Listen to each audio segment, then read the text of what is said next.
Ini contoh gaharu. Gaharu yang saya ambil daripada pokok yang dah reput. Pokok yang dah mati tu. Gaharu ni tak reput, nampak? Ni yang hitam sebab saya dah bakar sikit kan. Dia tak reput. Bahagian yang dah tak ada tu bahagian yang reput lah, yang tak ada gaharunya. Tu contoh. Okey, seterusnya saya ada satu cadangan bagaimana kita nak memajukan industri gaharu ni. Salah satunya adalah kita menyediakan satu platform, platform di mana dia akan menyediakan semua keperluan supply chain lah, supply chain gaharu ni, iaitu kepada semua pemain ataupun semua pihak lah kan, iaitu bermula dengan pihak penanam gaharu ataupun usaha tanaman gaharu.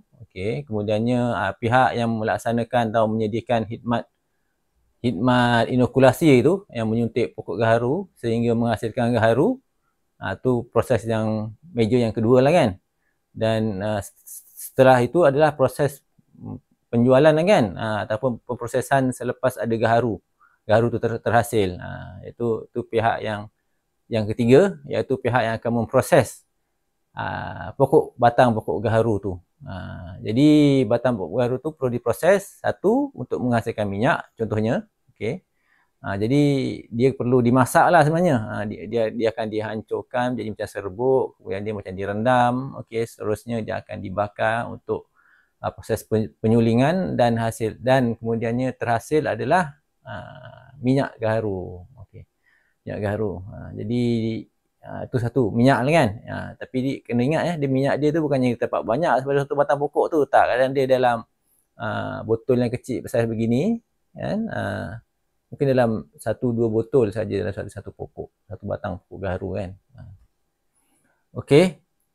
Dan yang keduanya adalah hasil daripada pokok gaharu tu setelah dia diinokulasi, dan kita mungkin perlu tunggu sehingga 2 tahun atau lebih, adalah teras gaharu seperti ini. Jadi sekiranya kita nak proses dia, kita perlu raut batang gaharu tersebut kan. Kita potong-potong-potong. Kemudiannya kita kena pisahkan lah kan. Kita kena cari bahagian yang ada gaharu tersebut. Jadi biasanya kita akan raut lah.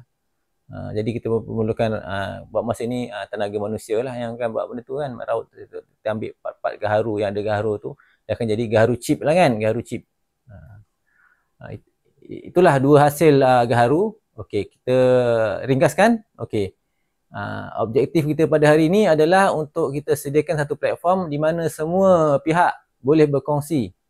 Platform gaharu ni bermula dari penanam, penyedia perkhidmatan, contohnya yang menyediakan khidmat inokulasi, dan juga pihak yang akan memproses hasil seperti mana kilang ataupun yang meraut chip gaharu, dan pihak terakhir adalah pihak pembeli lah kan. Pembeli ni sama ada pemborong ataupun pembelian secara runcit. Jadi itu yang hasrat kita lah. Kalau tuan-tuan setuju, tuan-tuan boleh bagi komen di bawah kan. Dan ruang komen, tuan-tuan boleh bagi komen ataupun cadangan. Tuan boleh bagi komen atau cadangan. Okey, buat masa ni saya ada satu cadangan. Kalau tuan-tuan nak dengar cadangan dari saya, okey, cadangan saya yang pertama yang akan kita cuba usahakan adalah satu sistem sertifikat. Sebab apa? Sebab barang ni barang mahal. Jadi kita perlukan sertifikat untuk menunjukkan dia punya chain of custody ataupun rantaian pembekalan dia kan. Siapa yang usahakan contoh kan, siapa yang jual, siapa ejennya, siapa pembelinya kan. Banyak yang dia jual pada pihak yang pembeli yang kedua, dia tahu pihak yang pembeli pertama tu siapa, dan yang sebelum-sebelumnya lah kan. Kita ada rekod tersebut lah.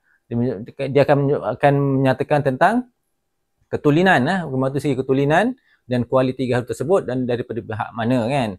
Sebenarnya gaharu ni adalah barang kawalan di dalam CITES. Jadi yang melaksanakan kawalan tersebut, pihak bertanggungjawab adalah Jabatan Perhutanan lah kan, dan MTIB dua badan tersebut lah. Okey, sekadar itu saja. Sekejap lagi saya akan share tentang cadangan sertifikat macam mana sertifikat yang saya masukkan itu. Saya tekan share dia punya screen, dia punya contoh sertifikat tersebut lah. Dia punya wireframe. Wireframe ni maksudnya layout dia lah. Layout dia. Sistemnya belum ada, tapi tercadang untuk kita bangunkan. Sekian. Assalamualaikum.